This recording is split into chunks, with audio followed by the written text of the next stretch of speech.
All right, well, tonight we got another edition of our kick-ass sideshow called Rock and Roll Detention, and we're going to the Great White North. We got two Canadians that know their shit about Rush. From the Middle Mayhem ROC podcast group page, top contributor Perrin Wolfson, and author and fellow Canadian Martin Popoff. Guys, welcome to the show. We're looking forward to this. Yes, thank you very much. Cool concept. Let's do it. Thanks for having us. You're welcome. I want to introduce you quickly to my co-host. He goes by the name Metal Walt, and he's downstate down in New Jersey. He's a tri-state area. Guys, say hello to Walt. Yeah. How you doing? Very cool. New Jersey's close enough. Honorary Canadian. Exactly. It's right down 95, depending on if you're by Montreal or by Toronto. Yeah, I heard you like hockey, so. I'm an Islanders fan. Rochester as well. Rochester's awesome. The whole Kodak thing and that part, Memorial, the art museum you guys got there. So that's really cool too. So the Memorial Art Gallery, and we have the Casa Larga wine area. We have the House of Guitars, and Martin, we're right down the street from your boys, the Buffalo Bills. So, Rochester, both of our regions is a rock destination. So the parameters tonight, what we're going to do, 5 deep cuts of each, and we've heat and hawed about what is a deep cut, and we've just decided that it's not the video song, it's not the popular song, it's not the single, it's something that is off the beaten path. So that being said, we're going to be courteous. Guest, Perrin, why don't you kick this off and give us your, you could go in descending order, so maybe we'll build it up, your number 5. My number 5. Okay, well, seeing that this is Rush and seeing that this is Frog, there needs to be an instrumental in here someplace, right? So I figure, why not have an instrumental as number 5? And an amazing Rush instrumental, I think, Latter Day, doesn't get any credit. Although I thought it got no credit, and then I read today it was actually nominated for Best Rock Instrumental Grammy. But regardless of all of that, not a single, only played on one tour of the album it's from. My number 5 is the instrumental from Snakes and Arrows, Malignant Narcissism. Nice. Rocking instrumental, as good as any instrumental they've ever done. And no one ever talks about it. Maybe because no one talks about that album. That's true. Yeah. Martin, what do you got? What's your number 5? Well, okay, I was going to go chronological, but that's I like this because we'll build up to my favorite choice. So yeah, starting with the least sort of purpose behind it, I suppose.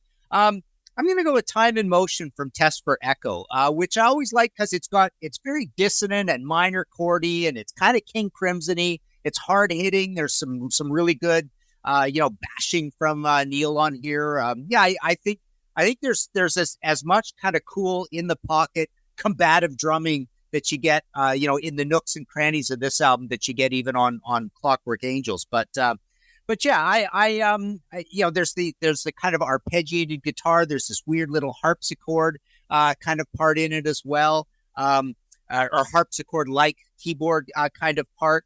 But yeah, just a cool one. Good message in it. It's one of these about chance and the days filling up and all this. There's some really poetic things in there as well. So I think it's one of the more kind of more malevolent sounding songs on an album that's a little too polite. Wow, I would take you for an older guy, but what was the name of that track? Time in Motion. If I recall that right, because I'm a concert aficionado, I think they only played that one time on the tour, and that was opening night in Albany. Wow. Yes, crazy. Which I was at. Did you just come up with that off the top of your head, Will? No, I got Rain Man concert memory. Wow. That's good. And our fact check team, Walt has a 98% correct rate. So, it's not fun fact or fake fact. It's true. Yeah, it's never played live. I would never have thought they would have played that live. I will double check that before the end of this episode. Right. Yeah. All right. What do you got over there, Walt? Well, I have lots of tracks, and my list started with 14, it dwindled to 8, it got back up to 10. I'm just going to go with what I feel like right now. So, and no particular order. So this track, it's a standalone story, and it's not your typical track to close an album.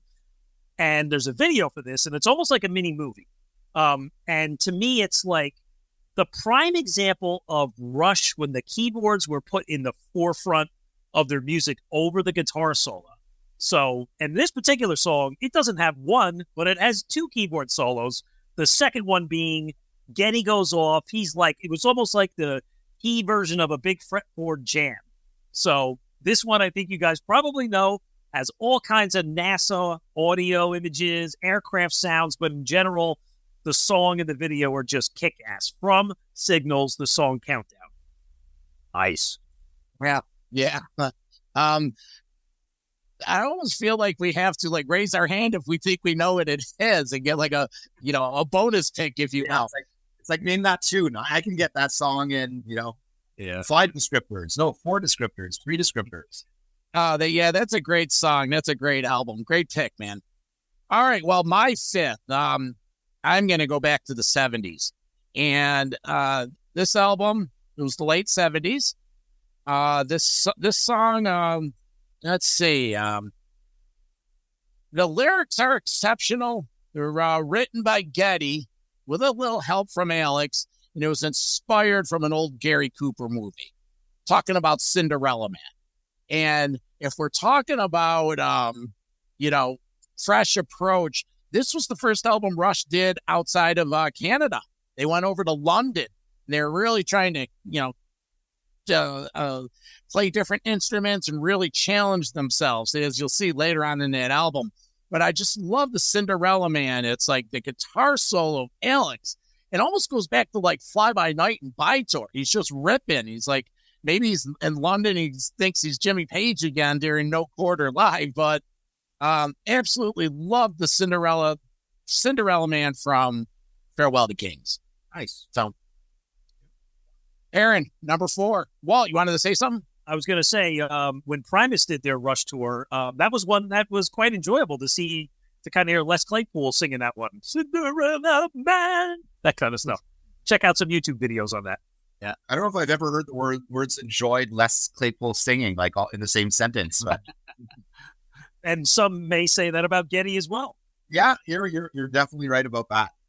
All right. So number 4, I really do hope that I won't be the only one showing Rush's last album some love, because Clockwork Angels was an incredible, incredible record. If you've heard Geddy Lee at any of his speaking engagements, either of the last 2, he will stand by it that Clockwork Angels he feels is their best work. So I'm going with what I think is the best song on Clockwork Angels. Again, played live, but not one that's typically name-checked as one of the top tracks on the album. And for me, it's a beautiful song. It's called The Wreckers. So I'm not sure what everyone thinks about the records from Clockwork Angels. People really need to listen to these latter-day Rush records because they're so, so, so good. It's a Neil work, and it's based on literature, worked it into the story about a group that would kind of light fires to attract ships, and then ships would kind of crash on the shore, and then they would be able to loot the ships. So just interesting story. There's, anything Neil does, anything Neil reads seems to have been, comes spouting out in a song at some point. So beautiful lyrics, beautifully played, soulfully delivered by Geddy. Again, I love Clockwork Angels. It was a fitting swan song for the album. And even though a lot of other songs on that record get name-checked, I don't think The Wreckers gets name-checked often enough as potentially the best track on that record. All right. I agree with you, Perrin. That one it actually got a little radio airplay down by me in New Jersey. I think it was released as a single, and it got a couple of months of airplay because it was 3.5, 3:45 or so, and it kind of had a simple riff and kind of an accessible song that I think they tried to plant that one out there for the public. Yeah, and I'll just give a little hint as to where my list is going to go. Like I grew up, I was a teenager in the 80s, and as much as I love my prog and my Rush and my heavy metal, I love kind of melodic rock, and I'm definitely going to be kind of leaning towards a lot of melodic stuff and some atypical Rush melodic stuff on my list. So Wreckers being the first of those choices. Okay. Martin, what's your 4th? Okay, I'm going to go with 7 Cities of Gold from Clockwork Angels. I really like this one because I wanted to make a point about, I felt a little dissatisfied with the with the style of heavy riffing Alex would get into on this record and Snakes and Arrows a little bit. Like when he was heavy, there was kind of like a circular brown sort of bluesy style. And you do get that on this song, but I think this is the best one of that sort. So you've got the note dance part of the riff, but I think what really saves this song and makes it a really cool heavy one is how in the verse you've got some kind of sophisticated chords, and there's like a first half of the verse is one set of chords, and then the second half is like another set of chords. So it goes to another place on it. So that's really cool with this one, and it's got more of a good pocket, whereas on some of the other heavy songs on these last two albums, there's kind of like a bashing claustrophobic quality, but I think there's a good groove to this one. And I really like the lyrics again. And I had a bit of a lyric theme going with my Time in Motion and this, because I feel they're both kind of about the human condition and randomness of life and that sort of thing. But yeah, I think this is a cool one. It lightens up a bit for the pre-chorus, then gets heavy on the chorus again. I think this probably the most entertaining of the trying to be heavy experiments. But their brains are just not wired for heavy rock, I don't think, anymore. That falls away probably back at Caress of Steel in 2112. And when they come back to it, there's kind of like a retro conservative bluesiness that goes on with what they do. But I think this was the best version that you were going to get out of Alex doing that sort of thing. Walt? It's a good pick. Great pick, actually. And they did the A, B, and C, D set lists. And of course, I went to multiple shows. And that was the one set list I didn't see. So I never got to hear that song played live out of every other one on the tour. So there's another Rain Man tour fact. But amazing. Good stuff. So my next track, it's I like to categorize it that as one of those non-traditional Rush sounding tracks, kind of when Geddy would describe it as, we have some weirdly odd songs that they're uncomfortable for us and the fans, but that's what we know makes them so unique. And, the opening of this song, it opens with bass chords, right? And they're in focus most of the song. It's kind of a mid-tempo and dark song, yet it has some great melodic passages, but it's a serious song. And I think Geddy shines as a vocalist in the song, most importantly, and especially in delivering Neil's storyline with the lyric, "No hero in your tragedy, no glory in your escape," from the song Presto. The Pass, a song about peer pressure and potentially suicidal thoughts. One that, when you see the video or you saw the video images live, you see a teenage boy with his headsets on, looks like he's jumping off a cliff. You see the headsets fall. Kind of a serious song, but a good one. Nice. So I have to challenge. Do I have a challenge, John? Yeah, of course. So is The Pass a deep cut? Oh, the album's deep enough that it's a deep cut, right? Yeah, yeah. I struggled with that era, the Hold Your Fire, Presto, even Power Windows, saying to myself, okay, here's a lot of these songs. So I would say The Pass is one of my top 5 Rush songs of all time. Mm-hmm. And maybe that's why I couldn't call it a deep cut, but there was a video.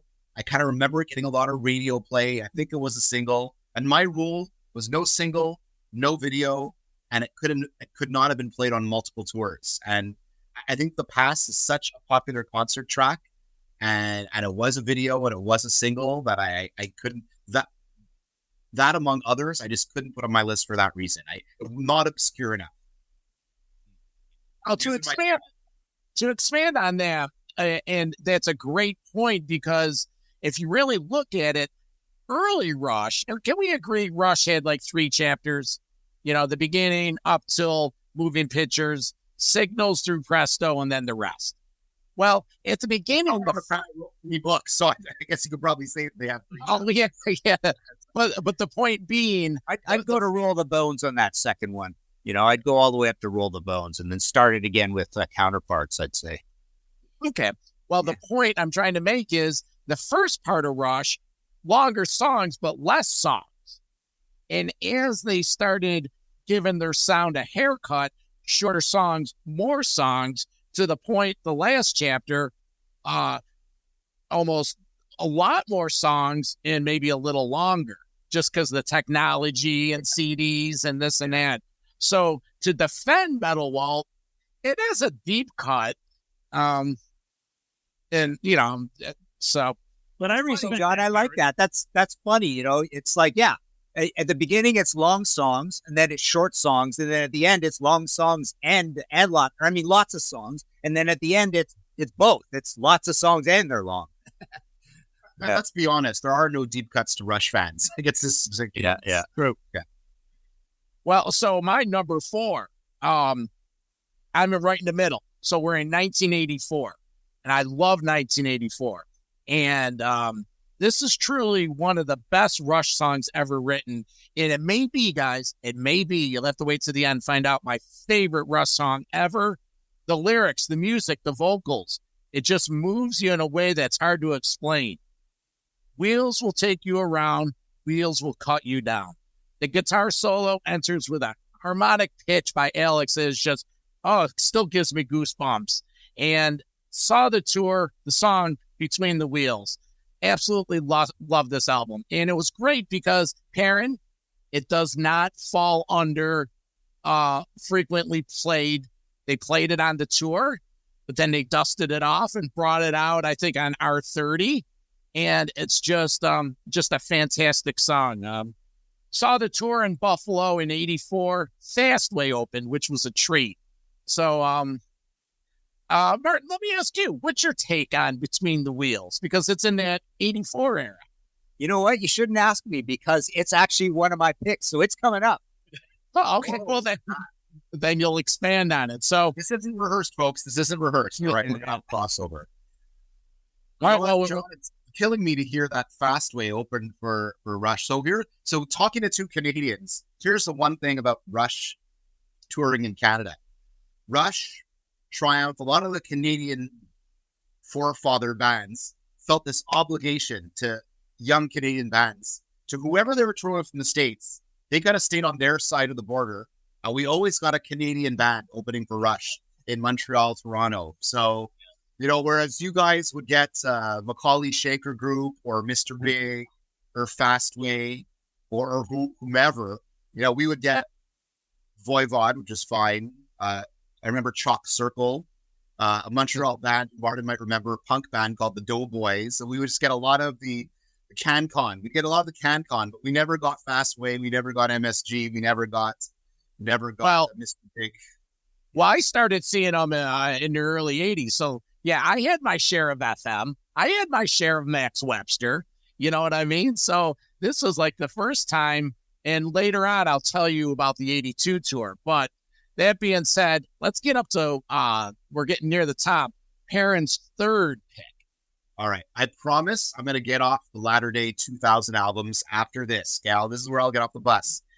The much maligned Vapor Trails. And yes, originally it didn't sound good, but folks, if you've never heard the remix of Vapor Trails, that is one album that I would say you got to hear the latter-day version of it. This song, I didn't think much of until I saw it live. And seeing it live, it just blew me away. And the song is Earthshine from Vapor Trails. Again, heavy, post-grunge, a little bit of dissonance in there. And again, hearing the record, I think at first the record was just neutered. I think actually a lot of the Vapor Trails songs you had to hear live to really get, whether it's One Little Victory, Ghost Rider, any of them. Maybe Ghost Rider was the only song that came across well on the record because it was mellow. But Earthshine to me was just, you know, I'm like, wow, this heavy Rush, maybe a little bit of counterparts mixed with a little bit of grunge. I don't know what it was, but just hearing that song live just blew me away. And I don't know if I'm voting based on the Vapor Trails version. I don't know if I'm voting on the Rush and Rio live record version. But for me, the standout track, Vapor Trails. I know most people would kind of go again for the single. I don't think any songs from Vapor Trails other than One Little Victory have ever been played live after the album came out. But Earthshine was pretty prominent on that tour and just jaw-dropping to me the first time I heard it. You mentioned Rock in Rio. So that session is awesome. There's just a vibe to that. So did you fall in love with that song because of Rock in Rio, or? Well, I mean, I remember I saw the Vapor Trails tour twice. The first time I was living in the Bay Area, it was a place called the Shoreline Amphitheater in Mountain View, California. And just, there's something about, the great thing about living in the States versus Northeastern Canada is you have the sheds, right? And there was just something about seeing Rush under the stars, a song called Earthshine on a beautiful night and everything that represented. That tour was such an emotional tour. And I just think it's something that came back, something just comes over you sometimes. It's the power of a band like Rush. And just knowing what Neil had been through and that comeback aspect of that tour, hearing a song called Earthshine Under the Stars, just pulled me in. And, for me, the Rush in Rio DVD is fantastic, but it's not because of the songs necessarily, even though it was a great performance. It's just, as Rush fans, I think we all get it, right? We're this kind of cult. So I like to put myself in the shoes of these people in Brazil who had followed and loved this band for decades. And the energy coming from the crowd in that Rush in Rio DVD. I never listened to the CD. I don't want to listen to the CD. I will watch the DVD because the sheer joy of the people in that crowd for that show, I'll rewind and watch a crowd shot. There's a shot when they open of Tom Sawyer of a woman kind of near the front with her hands clapped, looking to the heavens, saying, "Thank you, God, that she's finally getting her wish of seeing Rush." And that's my enduring memory of Rush in Rio. So yeah, I like the Earthshine version of Rush in Rio, without a doubt. But when I think of that tour and that show, it's just the pure emotion of the people who were in the crowd for that show and just seeing their response to never having seen their favorite band and finally getting to do it. Nice. That's awesome. Nice. Martin, where are you at 3? Well, first I want to say my favorite time, our memory with Fastway was seeing those guys open up for Saxon and then Maiden in Spokane, Washington, one of the earlier concerts I ever went to. I think that was probably Peace of Mind tour, but yeah. 82. Well, 82. Speaking of that, we didn't get Saxon because we got Coney Hatch. Oh, yeah. So those in 80. We have an exchange program going on there. Yeah. So, but I did. Yeah, there was 80 something. Those times too. I saw Coney Hatch for some reason in Spokane too, and I can't remember if it was opening for Priest. Would they have been Screaming for Vengeance tour with Priest, Coney Hatch? I think so. Yeah, they were. I saw Screaming and Iron Maiden open. Okay. Wow. Yeah, it was Beast on the Road, Screaming for Vengeance. Yeah. Well, so my number 3, I went with Between the Wheels. So I'm agreeing with John on this one. That's one I went to and picked out. I love that it's kind of like it's almost like a heavy metal reggae song, but it's got the post-punk sort of the big swelling synth sort of washes too. Mm-hmm. But the rhythm of it is just this big oppressive Soviet sounding reggae song kind of thing, right? But I also feel like when I was doing this sort of chronologically, I was sort of touched by this one and Time in Motion and 7 Cities of Gold, all feeling like that randomness of life. And this one feels even more like the Robbie Whelan song than After Image in some respects, because there's kind of car crash imagery and stuff in it, right? So yeah, I thought that was a little chilling as well. It's almost like there's an echo of that sort of thing going on here. But yeah, love the chords, love the way or the rhythms as well. The way you've got the sort of halftime and then it picks up to keep your interest. Last song in the album, it's kind of ominous. And the other reason I wanted to pick this one is this album people kind of forget about.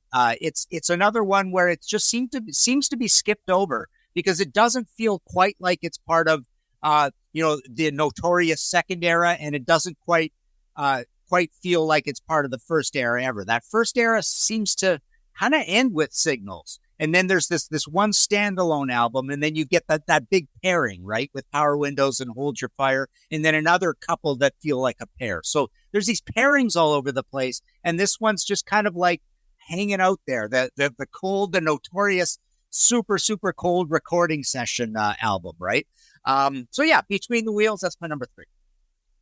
It's awesome because to elaborate on that, God, After Image was on my my shutdown list because this was like an NCAA bracket. Yeah. We had to keep going down, but yeah, I couldn't say it any better. And again, I put my chapter at like the Signals and Grace Under Pressure, they're like cousins because it's heavy keyboards, and it's just, you're right, before Hold Your Fire, in great track. I love the pair observation. I always felt that way as well, but I did have Signals and Grace Under Pressure as a pair.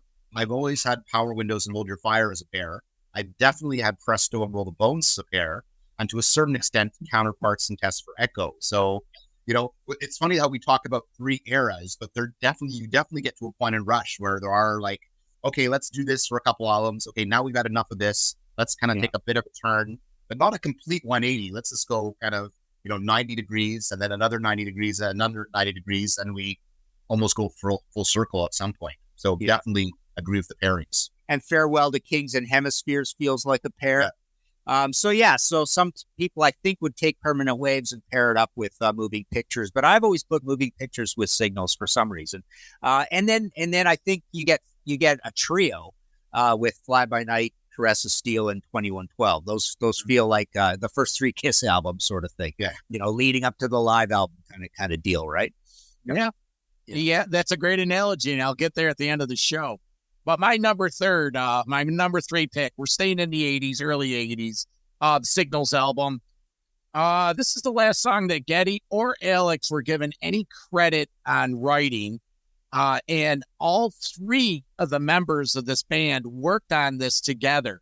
And it was out of their normal writing arrangement. And I think it's a celebration of how tight the band are, especially when Signals was a breakout album. And really a change of direction for Rush. It's obviously Alex got the haircut. They had the little mini Flock of Seagulls look, the skinny ties. They're distancing themselves from the Moving Pictures era. And the song is Chemistry. And there's chemistry in there. So many clues. The 1, 2, 3, add without subtraction, sound on sound, multiplied reaction. It was a chemistry of the 3. They wrote it together. And it's just, as I move forward on my list, this is, in fine Rush fashion, this is chapter 3 of my last 3 entries. And it's symbolism of what Rush was. Not many bands have 3. They, for all intents purposes, were original outside of the Rutsy on the first one. They never really had any friction. There was never anyone leaving. There was never any kind of turmoil or drama in Rush. In the song Chemistry, I think exemplifies that. They wrote it differently, like I mentioned. Alex and Geddy were involved. It's just, they were never afraid to step outside their own parameters for the good of the band. No one had an ego. Everything was split 3 ways. And they were just guys. They were friends. They were 3 friends to the end. So that's my number 3. Wicked. Well put. Nice. So, John, if this was a fantasy baseball draft, you would have lost your pick as you went out of order, by the way. I was debating. Do I say anything? Oh, why? What happened? You skipped me. Yeah. Oh. So now I get an extra pick, as that's the penalty. I was just so excited. Well, go ahead. Take your tail. So a little side tale to this, guys. I'm 53, and the first Rush album I ever bought was Signals, and this is a true story where I had bought Michael Jackson's Thriller, and I think it came out the same year around that time, and I played it, and I was like, okay, I know this cassette, I'm done with it, and I went to my best friend and I sold it to him, and I raised the money so I could walk 2 miles to Kmart to buy the Signals cassette, and that was my first ever Rush tape. Played the shit out of that one. So nice. When it came time to pick something for that, I was really over Saturday night. I was just spinning things, having a couple pops, and I was really struggling between Countdown and Digital Man, because I remember as a 12-year-old kid, man, I couldn't get enough air bass on that middle section of Digital Man. But anyway, that was just a side to the story. Yeah. So my next pick, this was another tough one for me because I love this album. It could be my go-to Rush album in a weird way, but this song has kind of that Middle Eastern Asian vibe. It seems like Neil was starting to experiment in this period with drum beats and different kind of rhythm in his drums versus traditional, drum tracking. This one also has a lot of poppy keyboards, and it's just got a song that when you're listening to it in the beginning as it opens up, you find yourself doing a bit of foot tapping. Bum, bum, bum, bum, bum, bum, bum, bum. The song is Territories from Power Windows. And what I love about Territories is it has all those weird things of the mid-'80s, but then could be the only track on the album where you really hear heavy guitar. And it's not just a heavy guitar, but when Al gets into that part where he just opens up, it's loud, it's in your face, and he's just shredding. And it continues, and the music gets heavy and heavier. Geddy opens up. He really showcases his bass playing there. And who doesn't love that line? Better people, better food, better beer. Yeah. Nice. I like that album. At first, I didn't like it back in 1985. That's when I was full bore Motorhead patch on my denim jacket. But after, I think it was maybe 10, 12 years ago, when they started playing Marathon live again, and it just absolutely, I'm like, and I revisited it, and great choice. I think it's talking about those pockets of albums. I don't know. I would pocket that one or pair that one with Grace Under Pressure in my world, but I feel like that one for me is like on the upper echelon. I think aside from Grand Designs, I love every track on that album. It's just one of those favorites for me. My pair is Power Windows and Hold Your Fire, and I've always had a hard time with that pair. And I find with age, it's funny, the Oppenheimer movie came out like last year. So, why not listen to the Manhattan Project, right? And as I find myself listening to Power Windows a bit more for whatever reason, because I had seen that movie, I'm like, when I was younger with the Motorhead patch or the Iron Maiden patch, as it were, I had a hard time with it, and I've always liked Marathon for whatever reason, but other stuff on that record, I had a really, really, really hard time with. And for whatever reason, with a more aged ear, that I really have a lot more time for Power Windows and Hold Your Fire than I had in the past. Ronald. So having said that, I'm choosing a song from neither of those records as my number 2. But I'm finally gonna go a little bit further back than I have been going. I'm gonna go back to Signals. And being a child of the 80s and having spent time in roller skating rinks, being forced to listen to non-metal, you kind of do get an affinity for, you heard Neil, particularly in interviews, talk about, some, Talking Heads and the Police and just different bands he listened to.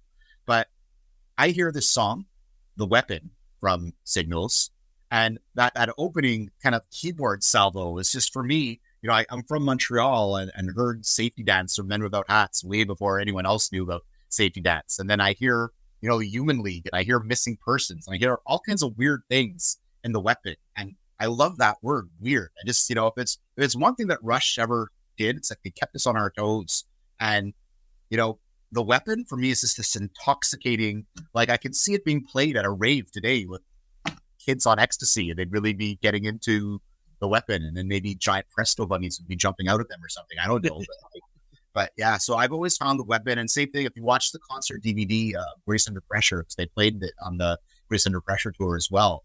Just, again, with the skinny ties like you were talking about, but Alex is totally losing his mind, maybe because he needed something more to do, because it's not that much of a guitar-driven song. But yeah, for whatever reason, I can't even quite put my finger on it, this quirky, unconventional beat and the keyboard line in The Weapon, intoxicating is the only word I can give it. So I find it a totally engaging, intoxicating song that is really atypical if you're really into early Rush, and even a little atypical if you're into kind of the time stands still and the easy to listen to kind of stuff. It's like, The Weapon's poppy, but it does twist your ear a little bit. And, I've always enjoyed Rush twisting my ear. So The Weapon is my oddball deep cut number 2.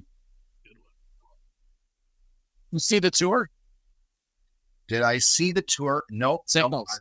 Signals, I would have only been 11 years old. So I wasn't able to go to shows till I was 13. That was the deal. So 1984 Iron Maiden's Power Slave Tour was my first concert. So late 84 is when I jumped into the concert pool in a really big way. Yeah, and on a side note, Perrin's a big online contributor. Like I said, he engages in our Facebook group. I see him everywhere. And every morning I wake up I rub the sleep out of my eyes, and I get on my phone. And I'm like, what's Perrin's host of the day of some concert memory? Yeah. And he has that started during COVID. During COVID, right? We all needed something to do. And, during, I think our lockdowns, well, maybe you guys are in the tri-state area in New York. So maybe you guys were like us too. We were kind of locked up here for a little while. So what makes me happy? Music and sports make me happy. So I said, okay, I'm going to make myself happy.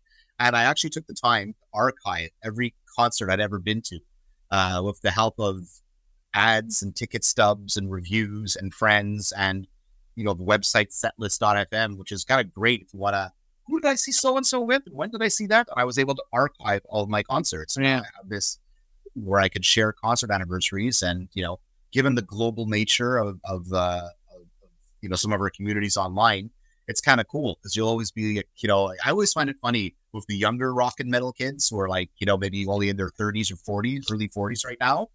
They're like, wow, you saw the Power Slave tour. But then I'll talk to some of my older friends because, like I said, I was only able to start going to shows in 84. Yeah, I didn't see Signals. I didn't see Screaming for Vengeance. I didn't see a lot of these tours. So I live vicariously through some of you guys. But when I kind of share some of my concert memories, I get some younger people living vicariously through me. So that's kind of neat to share those. Nice. Martin, number 2. I have a big list too, Perrin. If you ever want to compare notes, I have a big spreadsheet too of all my concerts. So you're not alone. Yeah, and I'm not weird apparently, or at least not on this panel. Martin. Well, I'll just add one thing I started doing. I mean, I'm not a big concert guy, and I haven't really seen that many concerts. But what I started to do at one point, and I kept it up for quite a while, is because I would transcribe a lot of interviews, I had voice recognition software, Dragon Naturally Speaking. And what I would do is while the memory was still fresh, like the next day or whatever, I'd turn on the voice recognition software and just blab in everything I remembered from the night before. What I got there, when I got there, who was there, what they were wearing, what stage props there were, all the stuff that I wish that you would read in concert reviews rather than the usual crap about, oh, they were so tight and all this stuff, right? What weird things they said on the stage, a little, exactly what I can remember from the set list. So I've got this big bank of, everyone would come out to almost a full page and I wouldn't edit it. I'd just like speak it in. It would be a complete mess, but it's like, okay, there it is. There's the memory. Because guys like you guys who have seen tons and tons of concerts, I always say, man, you got to put those stories down because you're going to forget everything, right? So, yeah. All right, so my next choice, number 4, I'm going to go all the way back to my earliest one here, Beneath, Between, and Behind. That bag over there. And, the whole point with this one was I wanted to make the point I did in my podcast, my History in 5 Songs with Martin Popoff podcast. I think I have an episode in there complaining about song titles, right? How song titles are hard to remember sometimes, and I can never remember the order of those 3 B words in this one, right? I always have to check, right? So I swear there are bands like Motorhead, Blue Oyster Cult, where you have to stop and put in the little umlaut thing, which takes a long time. So I swear there are bands that are not written about a lot. Wasp is another one where you have to go cap W dot cap A dot S. So I think there are songs that people don't talk about simply because they don't remember the song title. So they just move on to something else. But no, what I like about this one is, number one, this album, I was playing it again. Fly By Night is beautifully recorded, right? It's got really good, powerful guitars. It's got enough bass, enough treble. I think this song gets kind of overlooked a little bit. But it shouldn't. I mean, it's 3 minutes long, but it's very proggy. I mean, people kind of go to Anthem or By Tour as saying, oh, this is Rush kind of inventing the prog thing in a big way, or the prog metal thing. But I think this song kind of gets overlooked. It is very proggy. It's heavy enough. It's absolutely 50% prog, 50% metal. It's Rush inventing prog metal. It's got that great offbeat riff part in it as well. And yeah, just really kind of cool lyrics. They're a little bit like Genesis-y, almost British sort of lyrics to the thing. So yeah, I think they get a lot done in 3 minutes, and they are on their way inventing prog metal. I don't know, is it a deep enough track to count as a deep track for you guys? Oh, absolutely. Oh yeah. Good. Totally. in the live version at Exit Stage Left.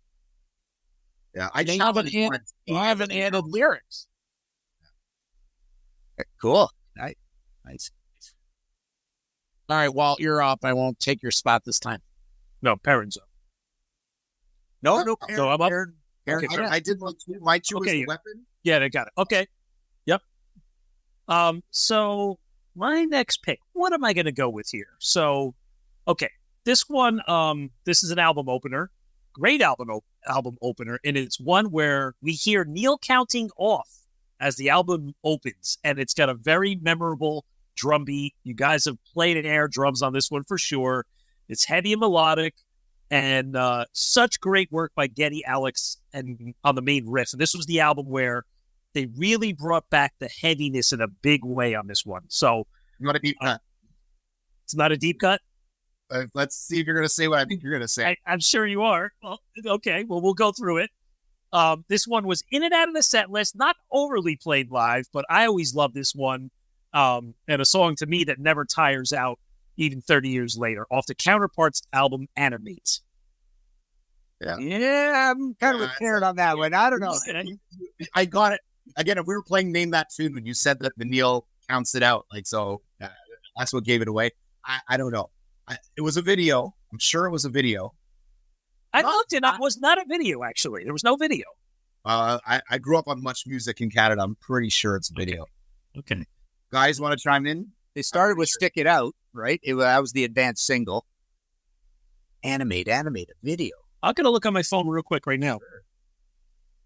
Oh, while you fact check that, I want to share something to the viewers and to my friends from Canada.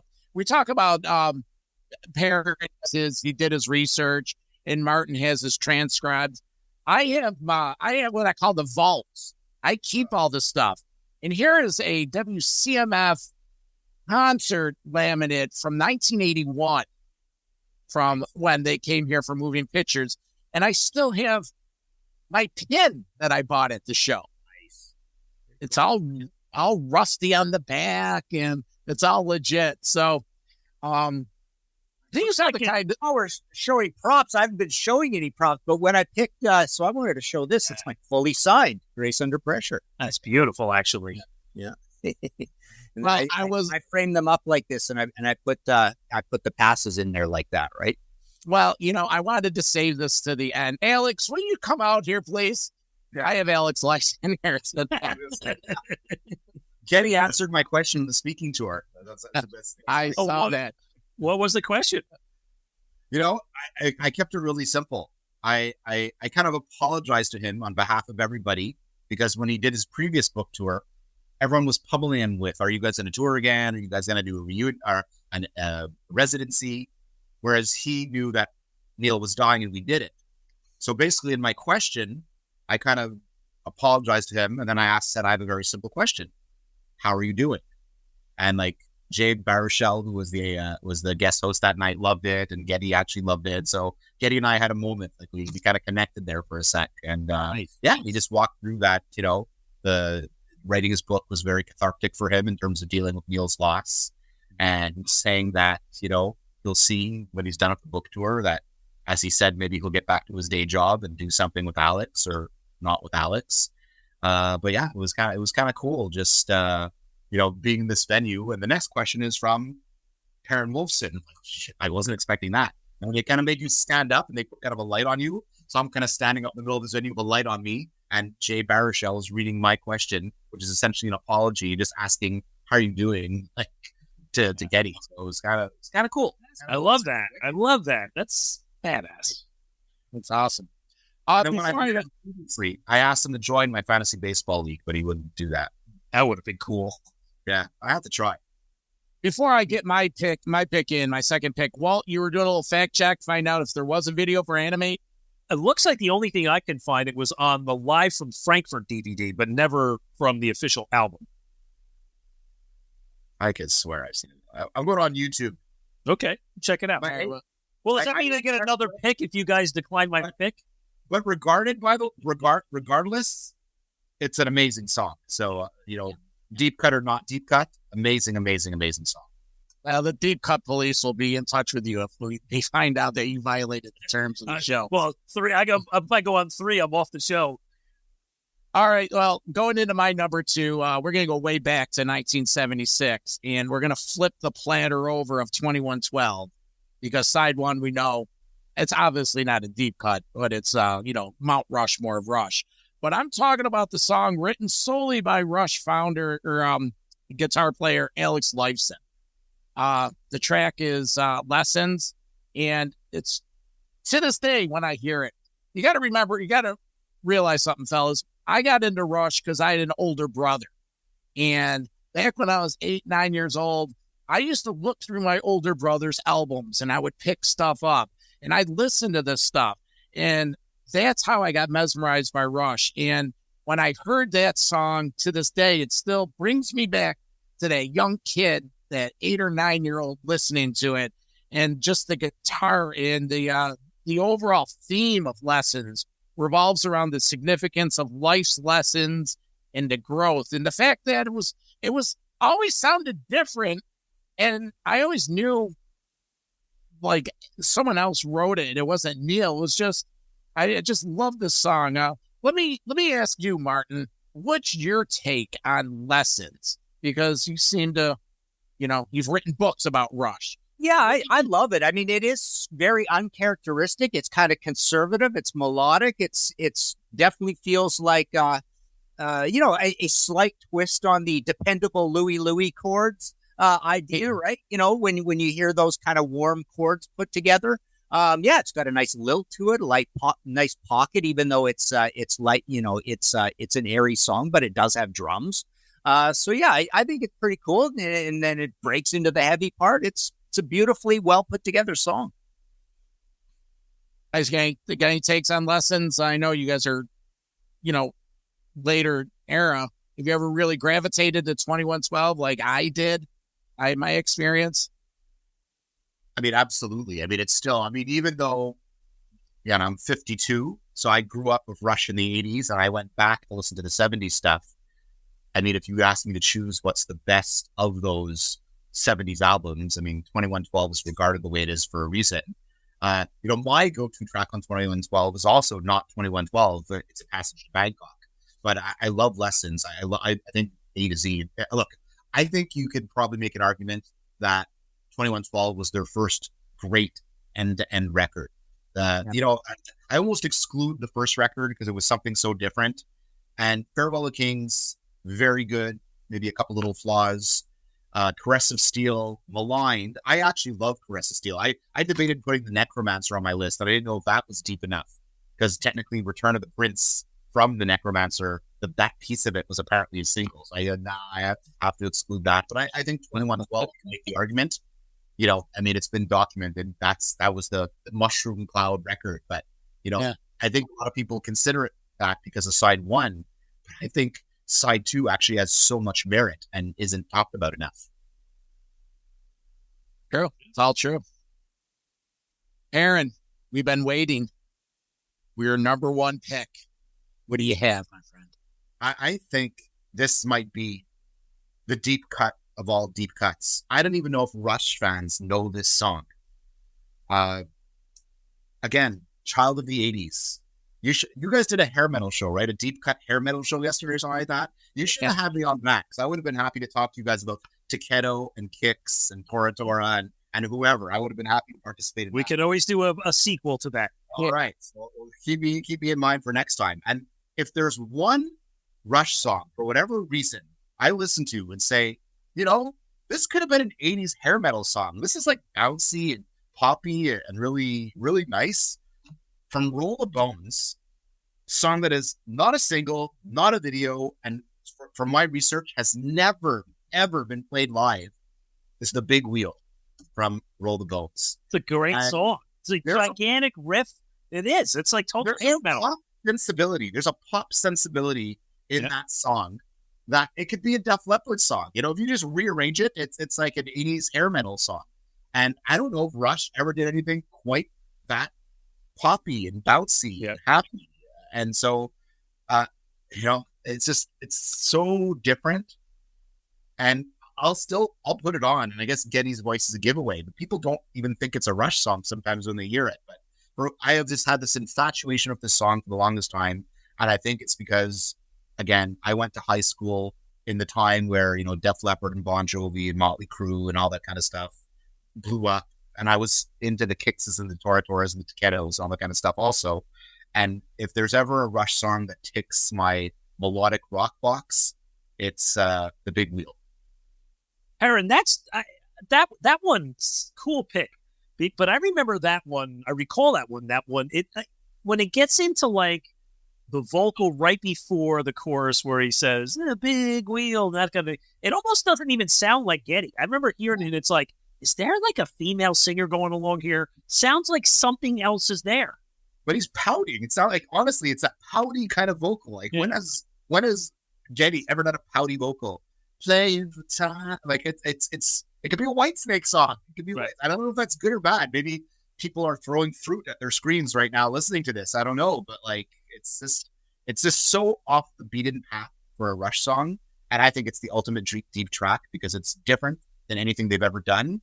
It's on an album that I don't think is that highly regarded by people, even though I love it, and just deliver something very different than what you would expect from Rush, from any era of Rush, just completely different. So funny you mentioned that, saying you know you'd like to hear a hair metal arrangement of that. I've often thought, like, get you know, some of my super smart heavy metal buddies to try make heavy metal versions of any of the darker chorded, minor chorded songs from like Hold Your Fire or Power Windows or Presser or Roll the Bones, like all four of those. I bet you could turn some of those songs into really forceful, sort of cool heavy metal songs. Like, you almost imagine if Rush had these songs and they went into the new wave of British heavy metal, instead of running completely in the opposite direction, they ran in that direction and put songs together that had a fly-by-night sort of arrangement to them. That would be pretty cool. Yeah. Look, you say that, and I think the song Pride Mover from Hold Your Fire, that was kind of on my short list also. And just think of like the build of that song. You could make a pretty cool heavy metal song out of what's not necessarily a poppy Rush song, but a kind of, you know, that era keyboardy Rush song. Well, Zodiac Mind Warp already did the song called Prime Mover. A little bit different. Yeah. Good track. Good pick. Yeah, that was. I figured that would be the really off the beaten path one. Walt, what do you got? What's your number one? Yeah, so Marty, we got Marty still. Yeah, skip me that time. Yeah. Bad host. Okay, so I'll go. So my number one is Circumstances. Anytime I'm asked to do a top five of anything, or when I'm doing a top five, you know, a 5 choices for my history and 5 songs podcast or whatever, I have this rule quite often that I got to include the first thing that comes to mind. So when you first came up with this, I thought number one is my favorite Rush song of all time, and number two, I think it qualifies enough as a dark track, even, or a deep dive track, because it does seem to get glossed over in the discussion of that album, even though it's a first track on the album. There's not a lot of songs on that album either. I think there's 4 songs, right? 4 songs. Yeah. So it's the first track. But I love the recording of this album. It's heavy. This song, I love that it's kind of like got that Tom Sawyer vibe where it's played at a certain slower tempo, but Neil's super busy on it. Like he does a lot. So that whole thing how Neil talks about, oh, Tom Sawyer is hard to play correctly, right? That sort of thing. I feel that falls into place with this one too. And again, I love the interesting lyrics about just being jerked this way or that way by fate, tricked by circumstances and all that sort of stuff, right? But to me, when I got this album as a new release, I was that heavy metal guy too. So Rush was already ticking me off with Farewell to Kings. And when it came to this album, it's like, all right, okay, I'm being a drummer too. And so I'm liking this. They're the only band doing this progressive metal thing, but they're not a heavy band anymore. But to me, this felt like the most heavy metal song on the album, even though it's not particularly heavy metal, but it is a wall of, guitar with the distortion pedal on, right? Kind of thing. Mm-hmm. So it does do that. So yeah, it's my favorite Rush song. I feel like it's a deep enough track to bring up. For those reasons. And it's again, it's not super long, like Beneath, Between, and Behind. 3:42. They cover a lot of ground in 3:42 on this really cool, pretty heavy Hemisphere song. That's awesome. Love Hemispheres. Walt? All right. So my final selection, and again, I didn't go in any order. These were just tracks. I'm just going to say the title up front, but I'm going to go with the title track off their last album, Clockwork Angels, because, my experience with this track is, if you remember when they released the album, the song Caravan was released first. It was actually done on the Time Machine tour and BU to B. So you got a tease of the album to come maybe 6 months ahead of time. And I think in the order of the album, I could be wrong, I think they lead with those two songs. But to me, the proper opening of the album is the title track. So, I fast-forwarded when I went and bought that CD. But you don't know how the album's going to open. And this is just what you love and appreciate about Rush, because it's a lengthy track. But it's not a get in, get out, 3.5, 4 minute rock track, even using the comparison to like an Animate, right? It starts off, it's kind of noisy, and there's like all these things going on in the background. It takes 30 seconds. And then Alex comes in with that riff, and it just builds and builds and builds, and then it kicks in. And then, like, you're thinking it's going to be a heavy track, and then it gets super, like, melodic. And you can almost, like, do the analogies to, like, the birds and the angels flying up in the air. And now you're studying, like, you're illustrating in your mind what you're believing this song is to be about. It's got a big chorus, and then you just think that's the track. And then halfway through, it goes into this kind of bluesy, swampy mini segment song, and then back out again. And when they played that one live, I loved it because Neil would kind of kick his drum kit around and spun halfway around the crowd. And he'd go to like this little mini kit to just play that little swampy section, and then he'd spin back around again. So just love that track. It caught me off guard the first time I heard it. And I said, what a ballsy statement to open an album like that. Great choice. I love that Clockwork Angels got a little bit of love on this panel, because great record. If something had to be their last record, I thought it was a fitting exit for the band. And cool to see 3 tracks. We're talking about 20 tracks for the 4 of us, and 3 of them are from Clockwork Angels. It's pretty cool. Yeah, I never really gravitated, and I don't know if Martin shares my opinion on this, of Clockwork Angels. I just thought it was too busy, too cluttered. And when those songs came out, that Be You For You or whatever that was, it's a product you to be. Yeah. I listened to it and I'm like, I don't know. It just never got me. It's like, it's too busy. There wasn't a hook there. There wasn't so I respect, you're digging it, but I can't relate to it. I just can't relate to it. People have a hard time with those last, the post reunion, for lack of a better word, but Vapor Trails, Snakes and Arrows, and Clockwork Angels. Like, I know people who are like pretty hardcore Rush fans, and they listen to maybe those records once and they just never want to hear them again. And their minds, Rush ended at Test for Echo. For some of them, Rush ended with Counterparts. Like this, they didn't really like Test for Echo either. Just, I guess with every band, even bands who love, you all have a point maybe that you get off the bus. I never got off the bus with Rush, but I think a lot of people got off the bus with Test for Echo, or definitely with the songs that came after they united after Neil's tragedies. The great thing about what we do here is we call it heavy metal homework, where we'll take the results, we'll go back to the lab, and we'll listen to this. And, because we care that much, it's like, you know what? Maybe I'll re-listen to this. Like, I came back from New York when I go to visit Walts several times a year, and I listened to what was the reunion one after Neil came back? Was it Vapor Trails? Vapor Trails, yeah. Yeah. So I put it in, and I'm listening to it, and I'm just like, it did nothing for me. I'm like, where is this going? And it's not that it was bad. It just, as a Rush fan, it just didn't grab me. But yet, other stuff I'll take to the grave. Everything from the beginning all the way up until that. Presto, Hold Your Fire. I got a list of songs that didn't make the cut. And so I guess I'm going to do my homework and listen to this a little more.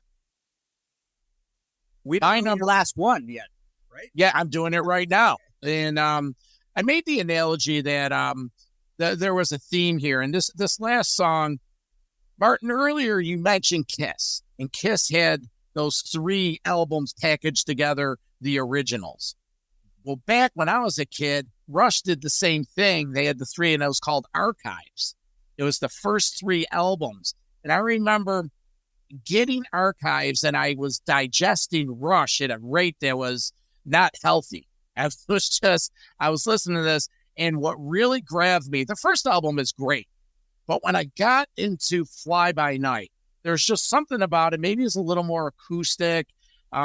Just love the album. And my number one deep track of Rush is the song Making Memories. And it is just, the band, it really came into focus, guys, after I listened to the Geddy Lee book, My Effin' Life. And just the imagery that he gave to us about the band touring constantly, leaving home, being away from their family, never giving up on their dreams. And you could just visualize them going to Cleveland, driving all night. Next thing you know, they're in Toledo, driving all night. Then next thing you know, they're in Kentucky. They're just all over the place. And that's what this song was written. All 3 of them wrote that. And it was about touring. It was about leaving their families. It's about, pursuing the dream. And the writing credits go to all 3 guys, even O'Neill just came into the band at the time and took over everything.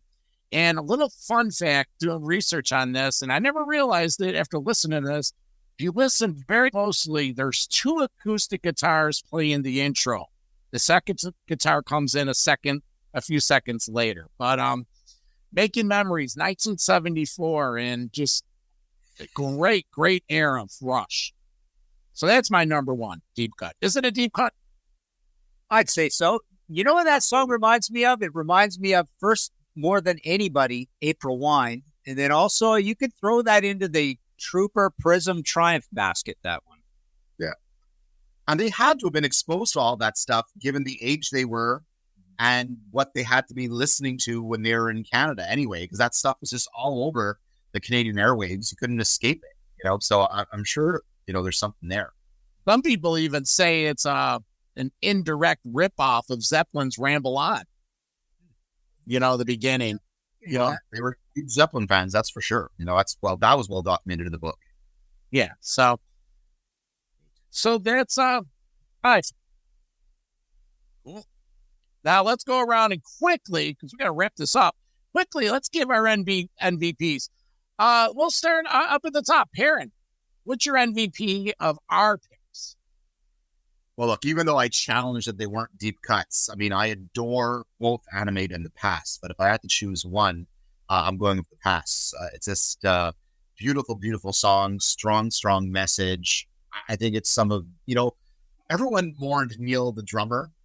I mourned Neil, the lyricist. So if I'm going to give one of your guys' picks the MVP pick, it's The Pass, I believe. It's just such a beautiful, meaningful song, some great lyric writing, and yeah, without a doubt, I challenge. Might not be a deep cut, but I love it. So that's my MVP of the picks. Martin? Well, I got some nice symmetry here, so I'm going to be allowed to cheat. So I've got one from each of you, and they're all from the same album. So I've got Chemistry from John, Countdown from Walt, and The Weapon from Perrin. But I'm going to go with Countdown from Walt. I love that song to death. This is my favorite Rush album, Signals. I've been saying that for years. I love the production on this album. I think everything melds together really nice. You just get it just feels it's just got a warmth to it where I don't even care that some things are synthesizers and some things are guitars. They all sound kind of all put together. Alex sounds really behaved. He moves to the synth place. The synth place moves to Alex. And I think I just really enjoy kind of the unified nature of this album. So all those songs kind of meld together for me a little bit, but I'm going to go with Countdown. you know what? What is the saying? Chicken dinner, whatever, the winner. Winner, chicken dinner. Winner, chicken dinner. Well, you know what? I'm going with Countdown too, because I absolutely love Signals. Had a chance to see the tour. Biggest place I ever saw them, they played the Carrier Dome up in Syracuse, New York. And seeing that we're at the time of the taping right now, we're celebrating Black History Month. The opening band was John Butcher Axis, which was a black guitarist. And there was a rumor that he got the name John Butcher Axis from the Jimi Hendrix album Axis. But going back to the Rush, great pick, man. Subdivisions by far the Mount Rushmore of Rush songs. And Analog Kid, great second song. Chemistry, Digital Man, The Weapon, New World Man. My God, we even talk about New World Man. Losing it. And then the Countdown. And if you listen to Countdown just enough, listen, not with a little lump in your throat, it's sort of sad. Just the way they Getty's singing it. So kudos, my friend. That's a great. Well, like I said, Saturday night, I was doing my list and I had my Alexa Amazon thing in my kitchen and I put the video on, watching it on my phone, cranking the song. Guys, go out tonight and watch the video and crank the song live. You'll get so goddamn excited watching it again. Trust me. All right. Well, so that's our 5 deep cuts. Listeners, agree with us, disagree. I'm sure we'll get some engagement on this, but in any case, these are our interpretations. This is what it means to us. And it's great. Like Perrin said, obviously I sided a little bit on the older stuff, but you guys brought up the back end, the later career. And Martin, you were both. You play favorites, and it's great. It's cool to hear that Signals is your favorite album. So, all right, well, that's about it. Any parting shots before we get out of here? Our guests, Perrin or Martin? I'm good. That was fun. Yeah, I would just say shows like this are great. And thanks for the invite, because it's going to make me go back and listen to some tunes I haven't listened to in a while.